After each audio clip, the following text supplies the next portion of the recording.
नमस्कार दोस्तों।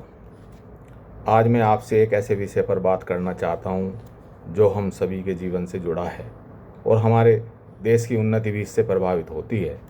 अगर आपसे पूछा जाए कि आज भारत की सबसे बड़ी समस्या क्या है, तो कोई कहेगा बेरोजगारी, कोई कहेगा भ्रष्टाचार और कोई कहेगा शिक्षा की गुणवत्ता। आइए इन पर तथ्यपूर्वक विचार करते हैं। कल्पना कीजिए, एक युवा जिसने वर्षों तक पढ़ाई की डिग्रियां हासिल की, प्रतियोगी परीक्षाओं की तैयारी की, लेकिन उसे रोजगार नहीं मिला।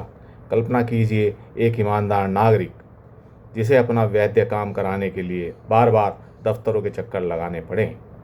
और कल्पना कीजिए एक ऐसा बच्चा जो प्रतिभाशाली होने के बावजूद संसाधनों के अभाव में अच्छी शिक्षा प्राप्त नहीं कर पाता, अपने सपनों को साकार नहीं कर पाता। दोस्तों, क्या ऐसे भारत को हम विकसित भारत कह सकते हैं? विकसित भारत बनने की राह में तीन सबसे बड़ी चुनौतियां हैं जो भारत के भविष्य को सबसे ज़्यादा प्रभावित करती हैं। वो है बेरोजगारी, भ्रष्टाचार और शिक्षा। आइए इन तीनों बिंदुओं पर सिलसिलेवार चर्चा करते हैं। बेरोजगारी, युवाओं के सपनों की परीक्षा। भारत दुनिया की सबसे युवा आबादी वाले देशों में से एक है। यह हमारी सबसे बड़ी ताकत हो सकती है, लेकिन जब पढ़े लिखे युवाओं को अपनी योग्यता के अनुरूप अवसर नहीं मिलते हैं तो युवाओं में निराशा बढ़ती है और देश की प्रतिभा का पूरा उपयोग नहीं हो पाता है। रोजगार केवल वेतन नहीं देता, बल्कि आत्मसम्मान, आत्मविश्वास और भविष्य की उम्मीद भी देता है। भ्रष्टाचार, विकास की रफ्तार पर असर।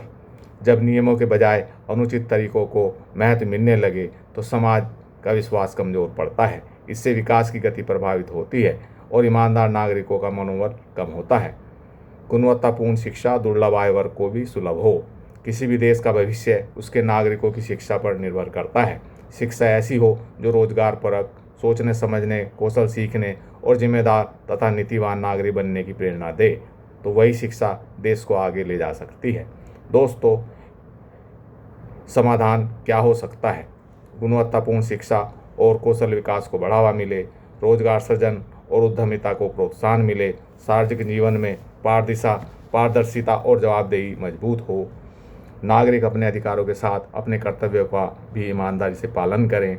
दोस्तों, देश केवल सरकारों से नहीं बदलता, देश तब बदलता है जब शिक्षक ईमानदारी से पढ़ाता है, विद्यार्थी मेहनत से सीखता है, अधिकारी ईमानदारी और निष्पक्ष होकर काम करता है और नागरिक कानून का सम्मान करते हैं। अगर हम केवल यह पूछते रहेंगे कि देश ने हमें क्या दिया, तो बदलाव अधूरा रहेगा।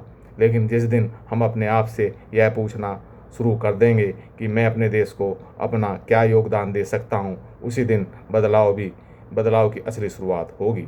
दोस्तों, आइए हम ऐसा भारत बनाने का संकल्प लें जहाँ हर युवा को काम मिले, हर बच्चे को अच्छी शिक्षा मिले और ईमानदारी एक अपवाद नहीं बल्कि सामान्य बात बने। धन्यवाद। जय हिंद। वंदे मातरम।